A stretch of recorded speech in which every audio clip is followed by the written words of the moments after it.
With that, over to you, Mr. Bennett. Thank you. Thank you very much. It's a great honor to be at IIT.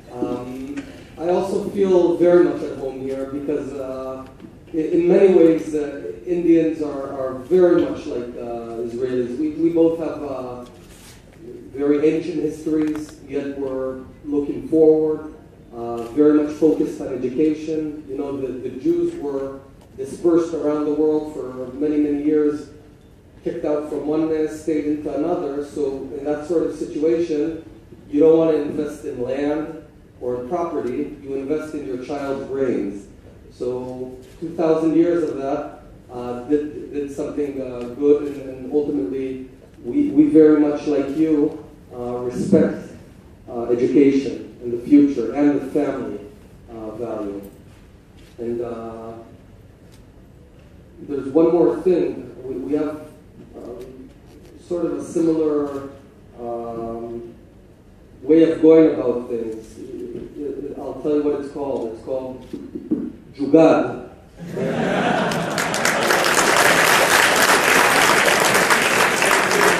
So I think there's only two languages in the world, two countries in the world that even know what that means. It's Israel and Indians. We both know what Jugad is, and when there's no Jugad, we're left with God.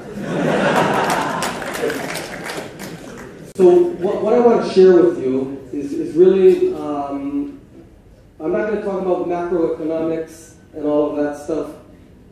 It's a bit boring. We're going to talk about what is in store for you and what you folks can do. Ladies and gentlemen, there's not enough ladies here, but I understand we're making some progress.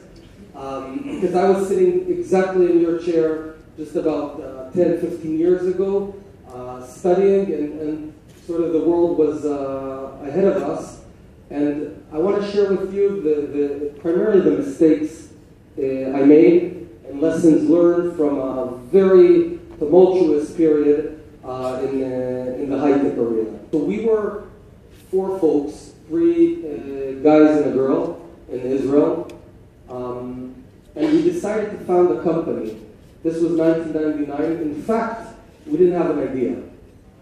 We didn't have an idea, but we got together and decided we're going to found the company, and we got into a room of the father of one of the founders, and for about 4 weeks we would huddle, look at an idea, analyze it for a few days, go scout, get the information, come back and decide go, no go. We had a few ideas that were no-go until finally we zoomed in. There was something fairly new back then called e-commerce, and you bought with a credit card as you do today, but there was a lot of fear in the market about buying with credit cards. So we were convinced this is the smartest idea since the wheel, and we went out starting trying to raise money. But one lesson, even now, by the way, this utterly failed. We raised money, I'll tell you in a moment, but it was a catastrophe in the market. We got nowhere, and I'll tell you the story in a moment. But my main point is the single most important decision you can make in the whole history of your venture is who's your partner. It's by far more important than what's the nature of the venture, what product, what strategy, because products and strategy change. Almost by definition they change. It's almost inevitable. I'm not saying always, but you all know the 3M that started with mining and has Post-its. The one constant is that amazing people can do amazing things, and mediocre can't get things done. And the type of partner that I would look for, it's not only a matter of personal traits, it's a matter of being inclined to entrepreneurship.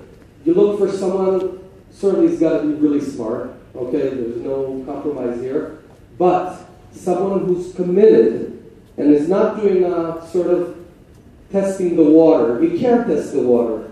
In entrepreneurship, you jump and you hope there's water in the pool. You can't sort of dip in, dip out, because it's so tough that once you reach the first obstacle, you're going to leave if you're not fully committed.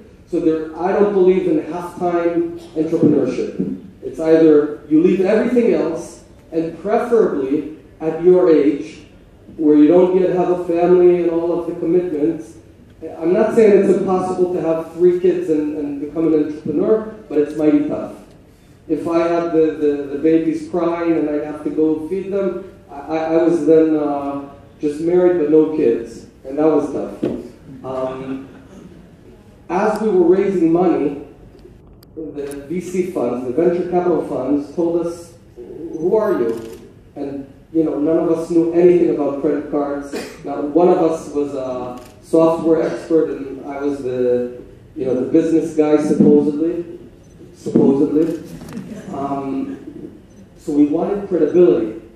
We went to one of the world's leading security software experts, encryption experts. His name is Professor Adi Shamir. You know the RSA encryption? So S is Shamir. We made the pitch, and then we offered him equity because we didn't have money. Now we were very generous, but there was an argument inside: should we give him 1% or 3%? Who cares? It's 3% of nothing. Now, if it becomes something, it's a lot due to Adi Shamir joining. So let's be very generous. Be generous with equity. That's my point. Don't start, and when you need talent, you don't have a lot of money at the beginning, you want to give a low salary, high equity. As the company becomes more and more valuable, you want to lower the equity portion, and you can be a bit more generous on money. A few words about raising money. It's tough. The VCs aren't nice. VCs, venture capital, right? So a few mistakes we made. One mistake was the VC said, "This is exciting," and we thought he meant it. So he says, "This is exciting." What he actually meant is, "I want you to engage with us, stop working with other VCs, I'll capture you, and then you won't have any other options, and I'll be able to get great terms if I decide to invest in you." That's what I'm excited means, okay? And the corollary is, you never want to go down the route of one potential investor. You always want to hit on about 7 or 8 different investors in parallel, not in a path, but at the same time, for 2 reasons. A, many of them will drop out, and you want to be left with at least 2 viable options. And B, you create the competitive pressures. You can't bluff competition. If you have a VC in your pocket, you'll have the confidence that shows you have another alternative in your pocket. Also, you want to have a very quick graph where you learn. So what we would typically never go in alone, and never, by the way, never found anything alone. Don't do it on your own. This is a general statement. It's so tough. It's so emotionally tough. I think the optimal number is 3 or 4. 2 is okay. Never try and do this thing alone. They say that in movies sometimes. Don't try this at home. So don't try this alone. And we got the money. We were living in Israel. Obviously, Israel was not a big market. We're only 8 million people now there. So I moved to the United States, to this big city called New York, and we started running and selling the product. We tried to sell the product. It was a product sold to credit card issuers, banks. The sales cycle we thought would be 4 months, was actually almost 2 years to get a sale done, which is very tough. And a year into it, we were running at about 70 employees, about $1 million run rate, meaning expenses per month, 0 revenue, 1 customer. Well, one more point that I put in here. We dedicated about half a year to thinking of new products. And we formed 4 subcommittees, each one analyzed the product, the business case, the upside, the downside, and after these few months of work, the result was nothing. We analyzed it to death, and we were sort of stuck with this dying product, and here's a defining moment in our history. So this phishing stuff started. We got together, the founders, and we looked at it, we said, can we solve this somehow? Can we help the banks do something? Spent the day thinking about it, and we decided to open up a 24/7 anti-fraud command center. Doesn't that sound serious? Anti-fraud command center, which actually are two students next to a computer in a city in Herzliya. But and we decided to partner with anti-spam companies who see billions of emails, so we can identify an attack, and then we call up the ISP located in Latvia or South Korea and convince them to take down the fraudulent website. I mean, manually convince them. But this was the idea. After 24 hours, we got together, and we were going to open up a committee and analyze it like we did with our 4 previous ideas. And then our VP product development came with a profound insight. He said, what the hell? Meaning, we can now analyze this for a month, but we're dying, and we got to do. So we decided, let's just do it. Let's not analyze it to death. We announced the product, the service after a week, and had the service after 2 months, actually. Sold to the first customer, which was Barclays in the UK, for about $30,000 a month, which was about 5-fold our previous product.